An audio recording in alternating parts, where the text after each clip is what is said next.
आहे। मुंहिंजा दोस्तो, प्राचीन समय खां सिंधियुनि पंहिंजे कला जो जोहर हर फील्ड में पे ॾेखारियो आहे, हर मैदान में हुननि पाण मोकियो आहे।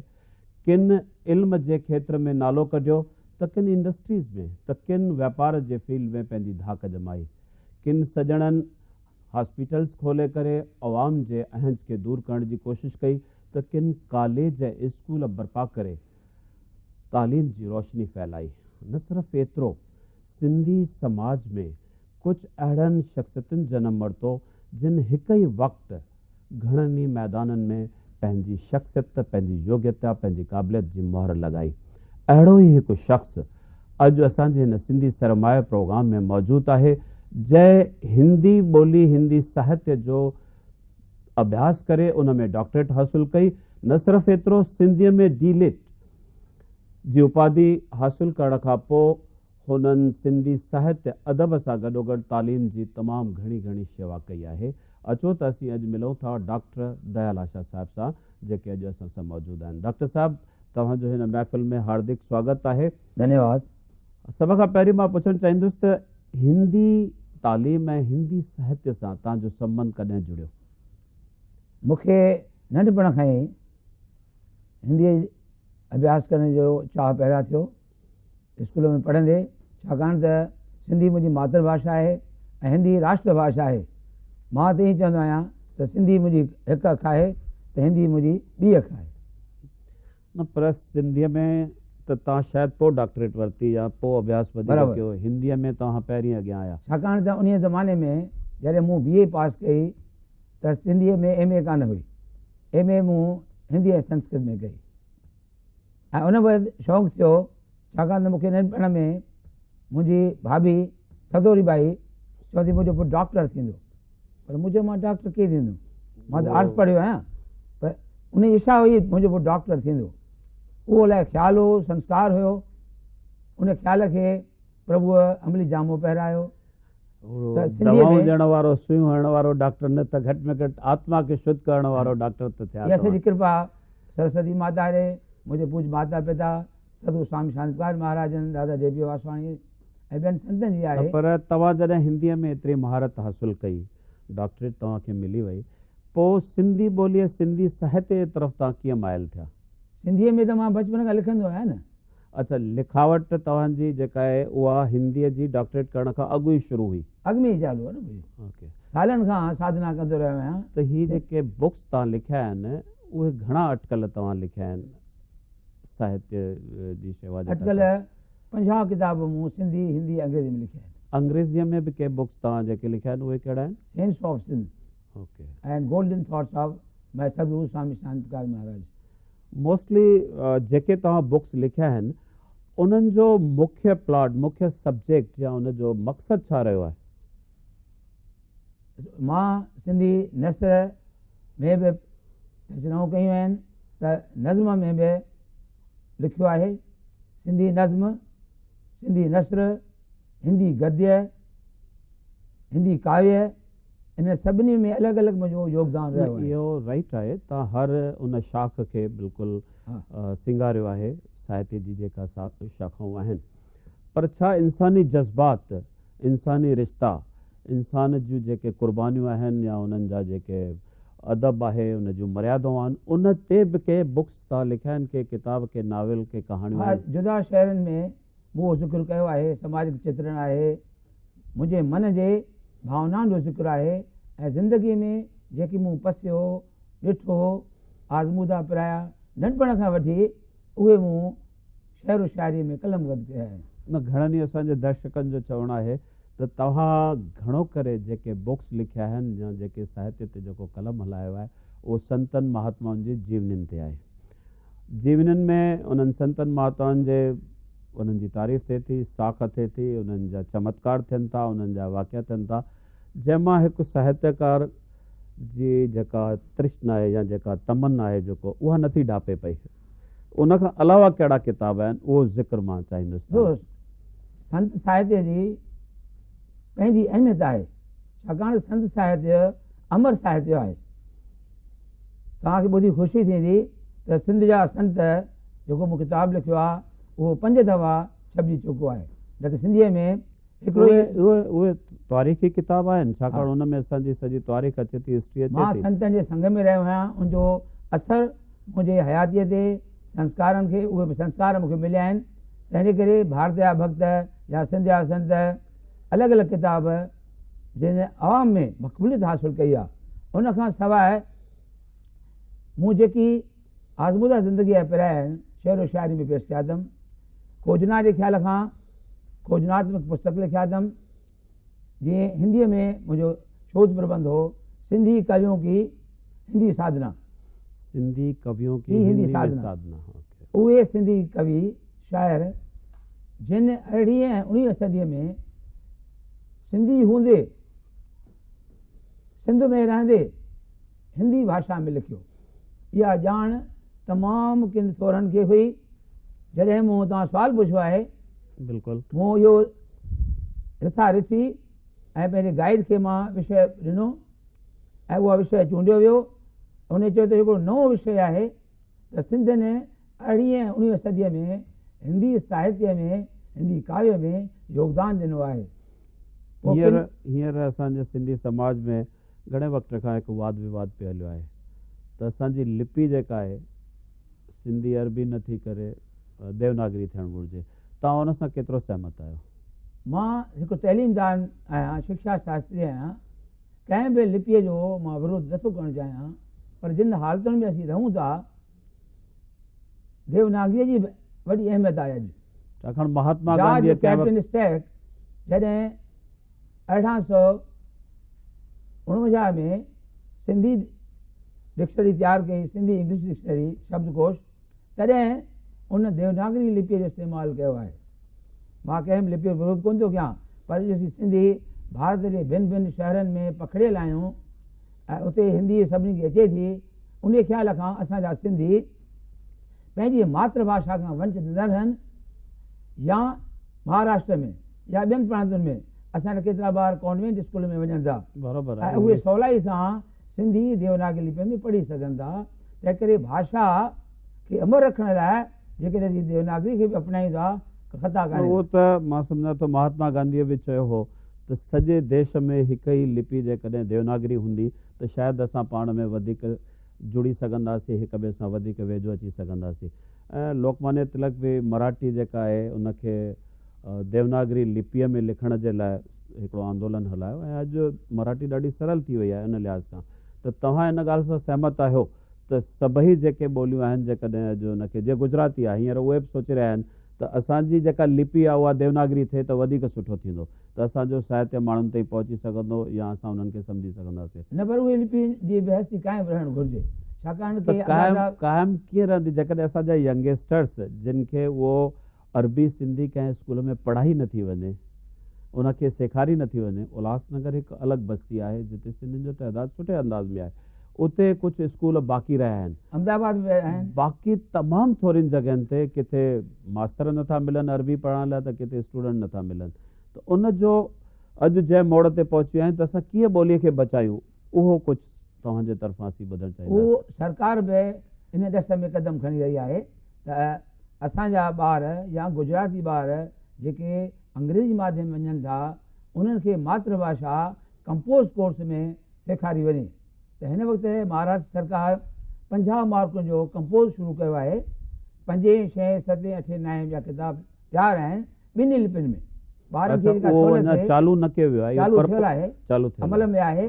ऐं केतिरा सिंधी ॿार अंग्रेजी माध्यम में पढ़ंदे सिंधी पढ़नि था, 100 न पर 1000 जे तइदाद में।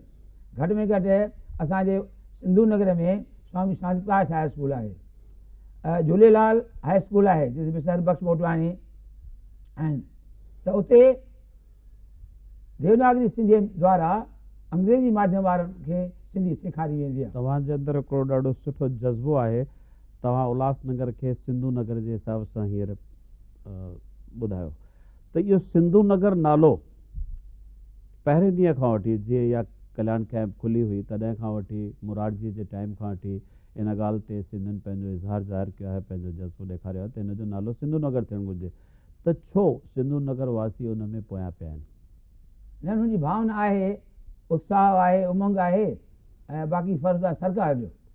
न सरकार ताईं आवाज़ त असांखे पहुचाइणो न आहे। घणनि ई अॻवाननि आवाज़ उथारियो आहे, पर असीं माइनॉरिटीअ में आहियूं, असांजे आवाज़ खे अहमियत ज़रा घटि ॾिनी थी वञे। त तव्हां इहो भायो था त जॾहिं असांखे सिंध छॾाई वई, हा। जॾहिं असांखे चयो त तव्हां हिंद हलो, असांखे पंहिंजी ज़मीन क़ुर्बान करणी पई, पंहिंजो देश छॾिणो पियो, उन वक़्तु असां किन वाइदा कया हुआ त तव्हांखे हिंद में साॻा हक़ वास्ता मिलंदा। त छा अॼु असां उहे हक़ वास्ता हासिलु करण में किथे पहुची रहिया आहियूं? छो न असांखे उहा ट्रीटमेंट साॻी मिली आहे जेके वाइदा कया विया हुआ? साईं, उहो सियासतदाननि जो कमु आहे। मां सामाजिक कार्य में आहियां, सियासत खां दूरि आहियां, तंहिं करे मां का बि आलोचना न कंदुमि। इहा भावना आहे, पर हिन वक़्तु कंहिं ज़माने में चवंदा हुआसीं सिंधू नगर सिंधियुनि जी नंढी सिंध आहे, नंढड़ी सिंध आहे, नंढी बिल्कुलु सिंध। yes। जिते असां पंहिंजी संस्कृति सभ्यता क़ाइमु करे पंहिंजे सघिया आहियूं। तहज़ीब खे पंहिंजे ॿारनि उते सिंधी पोशाक, सिंधी खाधा, सिंधी व्यवहार, हर तरह सां जेके सिंधियत जा जेके पहलू आहिनि उते नज़र पिया आया। हींअर उहे आस्ते आस्ते ख़तमु थींदा था वञनि। उनखे कीअं बचाए सघिबो? न बचाए सघूं था, उहो असां ते मुनहसरु आहे। मां ॾिसां थो त असांजा ख़ुदि जेके सिंधी आहिनि उहे बि सिंधी ॿोलीअ खां वञनि था, कतराइनि था। हा। तंहिं करे बदकिस्मती आहे। सिर्फ़ु ॾोह सरकार जो न आहे, सियासतदान जो कोन्हे, असांजो बि ॾोह आहे। असीं पंहिंजे जीअ में जाती पायूं त असां पंहिंजी ॿोलीअ सां केतिरे क़दुरु वफ़ादारी ॾेखारियूं था। तव्हां मूंखां जंहिं सुवालु पुछो त तव्हां संत साहित्य खे छॾे करे ॿियो कहिड़े विषय ते कलम आज़मायो आहे? बिल्कुलु बिल्कुलु। मूं गज़ल बि लिखिया आहिनि, गीत बि लिखिया आहिनि, चौपाई बि लिखियूं आहिनि, दोहा बि लिखिया आहिनि सिंधीअ में, हिंदीअ में। दोहा, गज़ल, गीत, भॼन, इहे अलॻि अलॻि मुंहिंजा ग्रंथ प्रकाश थिया आहिनि। छा इहो ई कारण आहे जो तव्हां सभिनी शाखाउनि में पंहिंजो पाण मोकियो आहे ऐं उनजे करे सिंधी साहित्य, अदब, हिंदी साहित्य में तव्हांखे वधि में वधि इनाम, इकराम ऐं अवॉर्ड्स मिलिया आहिनि जेतिरा ॿियनि खे नसीब न थिया? प्यारा, मां त आहियां ज़ीरो, जे प्रभु बणाए थो हीरो, इहा प्रभु जी कृपा आहे, मुंहिंजे सतगुरनि जी कृपा आहे। स्वामी शांतिलाल महाराज जी, माता पिता जी, सरस्वती माता जी, स्वामी दास शाह जी, साधू डी एल वासवाणी जी। पर इहा जेका जीवन जे राह ते हलंदे हलंदे तव्हांखे किथे महसूसु थियो, कहिड़े मोड़ ते तव्हांखे इहो लॻो? जिन जी शताब्दी हिन साल असीं न सिर्फ़ु भारत में पर सारे विश्व में मल्हाए रहिया आहियूं। हिकु महान मूर्ति आहे, प्यार जा सागर हुया, नंढनि खे, वॾनि खे, भाउनि खे, भेनरुनि खे, सभिनी खे हिकु तरीक़ो सम्झंदा हुआ। ही शायदि किताब मां भायां थो उन स्वामी जन ते ही लिखियलु आहे। हिंदी में लिखियो आहे, साॻियो ग्रंथ मूं सिंधीअ में बि लिखियो आहे। साॻियो में प्यारे दादा जशन वासवाणी जे बि इन क़िस्म जा ई मूं ग्रंथ लिखिया आहिनि। त दादा जशन बि प्यार जो सागर आहे ऐं दया जो भंडार आहे।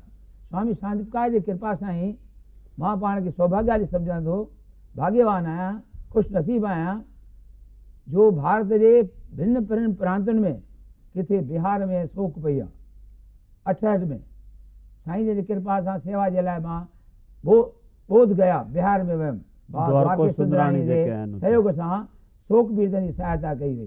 स्वामी जन हलिया हुते। पोइ आंध्र प्रदेश में ॿोॾि आई, तूफ़ान आयो, गुजरात में भूकंप आया, सोग थी, लातूर भूकंप आयो, भारत भोपाल में गैस कांड थियो। त अलॻि अलॻि प्रांतुनि में आंध्र प्रदेश, मध्य प्रदेश, उत्तर प्रदेश, गुजरात, हाणे ताज़ो सूरत में धरती धोबी, कंडला बंदर में, गांधी आदिपुर में दास उते पंहिंजे साथियुनि सां जनता जनार्दन परिषद जेका असांजी संस्था आहे उन तरफ़ां पंहिंजे साथियुनि सां वञी महल जी मदद कई। कोई न साईं जन चवंदा पुट त सुस्ती न कबी आहे सेवा में, मदद त महल जी, वक़्तायती सहायता जी पंहिंजी अहमियत आहे, महत्व। सही सही ॻाल्हि आहे।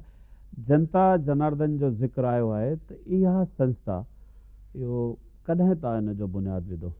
अटकल 40 साल अॻु ख़ल्क़ जी ख़िदमत जे ख़्याल खां इहा संस्था मां शुरू कई।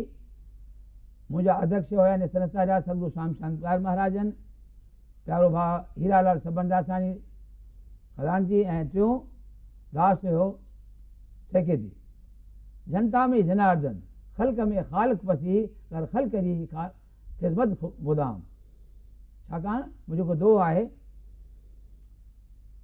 कंहिंखे कीन रंजाए तूं सभ में आहे राम, लोकनि खे ॾे प्यार तूं तिन में आ घनश्याम, तिन में आ घनश्याम। नंढी संस्था हुई। इन संस्था जा मुख्य हींअर कहिड़ा कार्य हली रहिया आहिनि? हिन वक़्तु मुख्य कार्य आहिनि स्वामी शांति प्रकाश वृद्धाश्रम।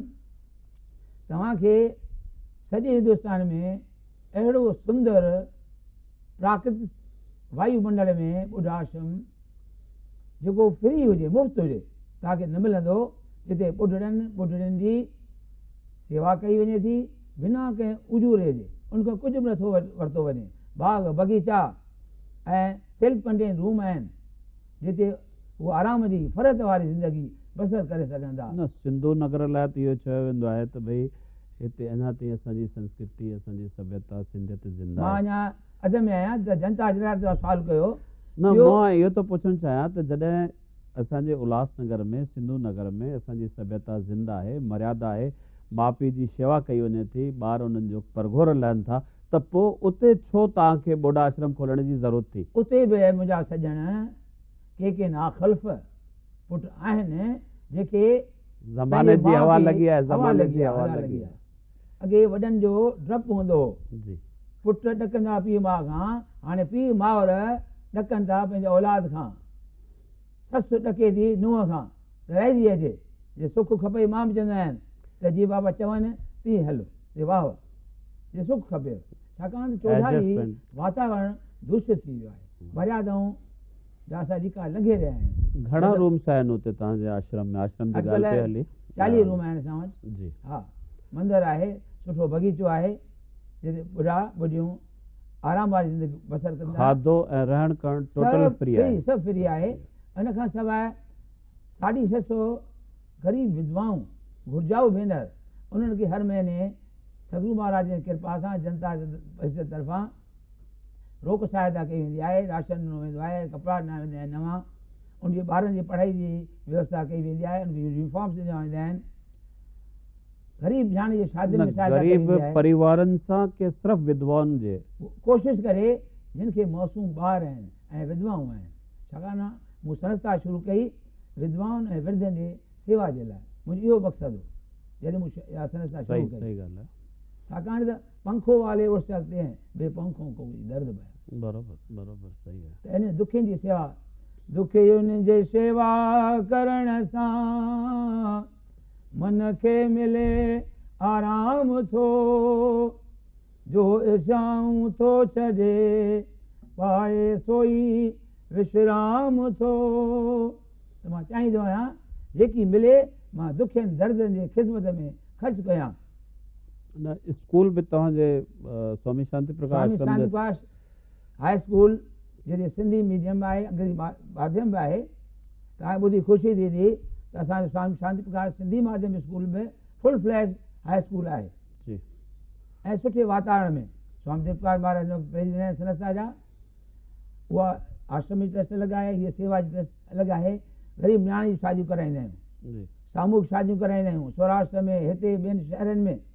इहा सॼी कृपा मुंहिंजे सतगुरु स्वामी शांति प्रकाश महाराज जी आहे, जंहिंजी शताब्दी असीं मल्हाए रहूं था। उनजो हिकिड़ो अहसान मां ज़िंदगी में भुलाए नथो सघां, छाकाणि त मां जीव दया जी जोत जॻायां थो। इहे संस्कार स्वामी जन जा आहिनि, स्वामी शांति प्रकाश महाराज जा, दादा TL वासवाणी जा, प्यारे दादा JP वासवाणी जा।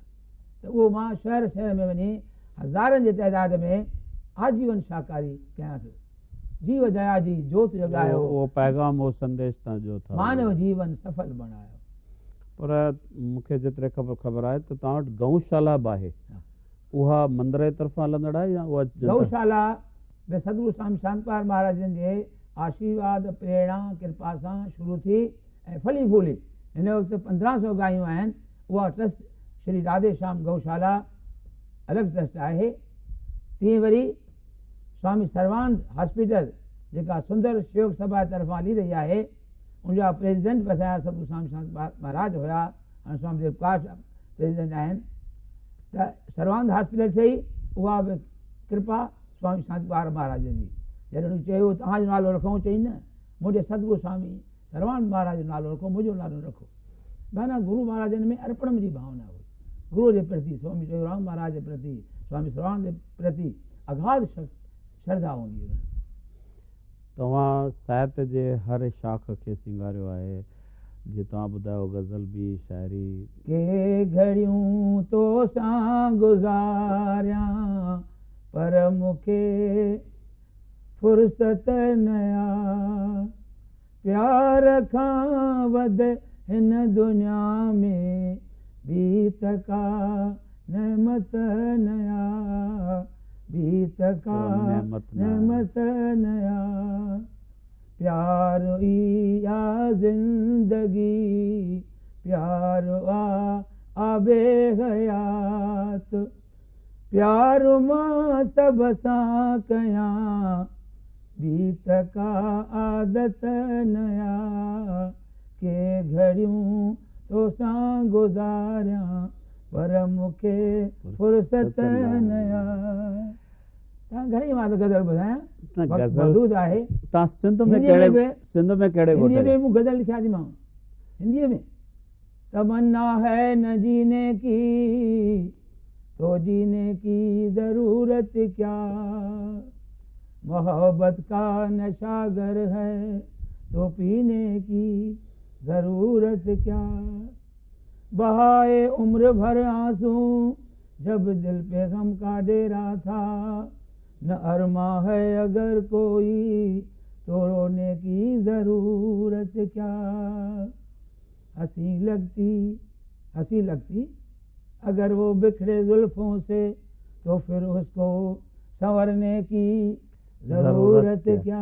आशिकाणे मिजाज में कलम लिखियो रूहानी राह लाइ लिखियो आहे त संसारी ॻाल्हियूं ॾिसंदे कंदे भला कहिड़ी शाख सां वधीक मोहबत आहे, हाँ गायकीअ सां आहे कि साहित्य सां आहे कि समाज सेवा सां आहे, कहिड़ी शाख सां, कहिड़े तव्हां कंहिंमें दिलि खे हिकिड़ो आनंद अचे थो, संतोष उन में तव्हांखे प्राप्त थिए थो? साहित्यिक, सामाजिक, सांस्कृतिक, संगीत सभी में आनंद अचे तो। मैं गीत प्यार के गाता हूँ जो अपना दिल बहलाता हूँ, संगीत का मुझको ज्ञान नहीं, किसी गायक से पहचान नहीं, लय तौर से भी अनभिज्ञ हूँ मैं, हृदय का साज बजाता हूँ मैं, गीत प्यार के गाता हूँ। इन हृदय जे साज के वधाईंदे असांजे नौजवान पीढ़ी लाइ कोई संदेश जो? मां सिंधी नौजवान खे वेनती कंदुमि त तव्हां सिंधी संस्कृति, साहित्य, सभ्यता के कायम रखण लाइ पंहिंजे साहित्य जो अध्ययन कयो, अध्ययन कंदो, पुस्तक ख़रीद कंदो, साहित्यकारनि खे प्रोत्साहन मिलंदो, तव्हांखे ॼाण मिलंदी त असां वटि भरपूर खज़ानो आहे, शाह सचल स्वामी अनमोल वरसो आहे ऐं संतनि, जुदा जुदा संतनि, दरवेशनि, सूफ़ियुनि, संतनि जो वरसो असीं क़ाइमु रखूं ऐं उन क़ाइमु रखण लाइ असीं अमली कार्य कयूं। तव्हांखे धन्यवाद आहे जो सहयोग फाउंडेशन तरफ़ां हिन क़िस्म जा मुलाक़ात जा कार्य शुरू करे सिंधी जाति सां वड़ कयो आहे, छाकाणि त इहे मुलाक़ातूं वॾी अहमियत वारियूं आहिनि ऐं ॿियनि खे प्रेरणा मिले थी त जीअं मूंखे प्रेरणा मिली आहे ज़िंदगीअ में, न त चइनी खेत्र में पहुचणु, कमु करणु, तइलीमी खेत्र में ॾाढो ॾुखियो आहे। बिल्कुलु सही आहे। प्रभु जी कृपा सां मां पहिरियों सिंधी आहियां जंहिं सिंधीअ में डिलीट कई, इहा बि प्रभु जी कृपा आहे। तव्हां हिते आया, मूंखे यकीन आहे तव्हांजो इहो संदेश, तव्हांजो पैगाम नौजवान ज़रूरु हंडाईंदा, छाकाणि उन्हनि खे इन ॻाल्हि जो अहसासु थियणु घुरिजे, इन्हनि ॻाल्हि ते फ़ख़्रु हुअणु घुरिजे त हू मोहन जे दड़े जा वारिस आहिनि, हिकु प्राचीन सभ्यता जे सॼी दुनिया खे राह ॾेखारी आहे, उन जा ई वारिस आहिनि। यकीननि तव्हांजे इन संदेश ते हू हलंदा, हिन पैगाम ते। तव्हां हिते आया, महिरबानी, धन्यवाद। दावत ॾिनी, उन लाइ तव्हांखे धन्यवाद, आभारी आहियां।